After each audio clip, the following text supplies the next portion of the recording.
आज हम बात करेंगे एक बड़ी खबर की, जो देश के मशहूर उद्योगपति अनिल अंबानी और उनकी कंपनी रिलायंस कम्युनिकेशन से जुड़ी है। देश के सबसे बड़े bank state bank of India ने रिलायंस कम्युनिकेशंस के लोन खाते को फ्रॉड यानी धोखाधड़ी घोषित करने का बड़ा फैसला लिया है। इतना ही नहीं, एसबीआई ने अनिल अंबानी का नाम भी रिजर्व बैंक ऑफ इंडिया को भेजने का निर्णय किया है। तो क्या है पूरा मामला, आइए इसे बेहद आसान भाषा में आपको बताते हैं।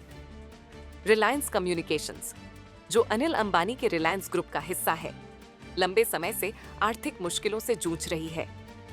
ताजा खबर यह है कि एसबीआई ने कंपनी के लोन खाते को फ्रॉड घोषित किया है। ये मामला अगस्त 2016 से शुरू हुआ था, जब कंपनी ने एसबीआई से बड़ा लोन लिया था। रॉयटर्स की एक रिपोर्ट के मुताबिक एसबीआई ने 23 जून 2025 को कंपनी को एक पत्र भेजा, जिसमें कहा गया कि उनके लोन खाते को धोखाधड़ी की श्रेणी में डाला जा रहा है। ये पत्र कंपनी को 30 जून 2025 को मिला और कम्युनिकेशंस ने बाजार नियमों के तहत इसकी पुष्टि भी की। एसबीआई ने ये पत्र न सिर्फ कंपनी को बल्कि इसके पूर्व डायरेक्टर अनिल अंबानी को भी भेजा है। बैंक ने साफ कहा कि वो रिलायंस कम्युनिकेशंस और अनिल अंबानी का नाम आरबीआई को फ्रॉड की लिस्ट में भेजेगा। ये कोई अचानक लिया गया फैसला नहीं है। एसबीआई ने पहले भी कंपनी को कई बार नोटिस भेजे थे। दिसंबर 2023, मार्च 2024 और सितंबर 2024 में बैंक ने कारण बताओ नोटिस जारी किए, जिसमें कंपनी से पूछा गया कि लोन की शर्तों का उल्लंघन क्यों हुआ। अब आपको बताते हैं ये फैसला क्यों लिया गया।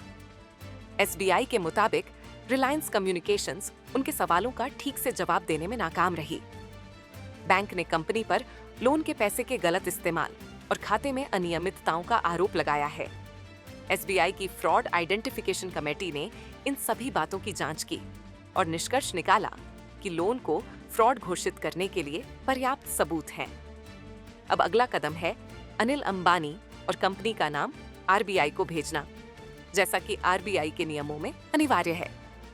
हालांकि ये पहली बार नहीं है जब रिलायंस कम्युनिकेशंस के लोन को फ्रॉड घोषित करने की कोशिश हुई है।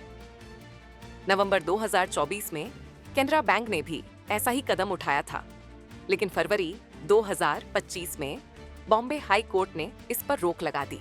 कोर्ट का कहना था कि केनरा बैंक ने कंपनी को आरबीआई के नियमों के मुताबिक उचित सुनवाई का मौका नहीं दिया था। अब देखना यह है कि एसबीआई की इस कार्रवाई का क्या नतीजा निकलता है। रिलायंस कम्युनिकेशंस 2019 से ही कॉर्पोरेट दिवाला समाधान प्रक्रिया यानी इंसॉल्वेंसी में फंसी हुई है। कंपनी पर बैंकों का भारी भरकम कर्ज है।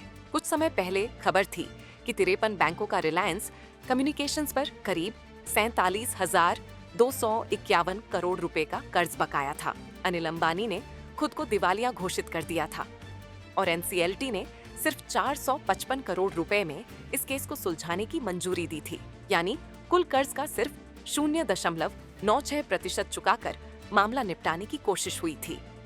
लेकिन अब एसबीआई की इस कार्रवाई ने फिर से अनिल अंबानी की मुश्किलें बढ़ा दी हैं। आपको क्या लगता है, क्या अनिल अंबानी इस बार भी कानूनी लड़ाई जीत पाएंगे या उनकी मुश्किलें और बढ़ेंगी? अपनी राय कमेंट में जरूर बताएं। अगर आपको ये वीडियो पसंद आया तो लाइक करें, शेयर करें और बिट्स तक को सब्सक्राइब करना न भूलें।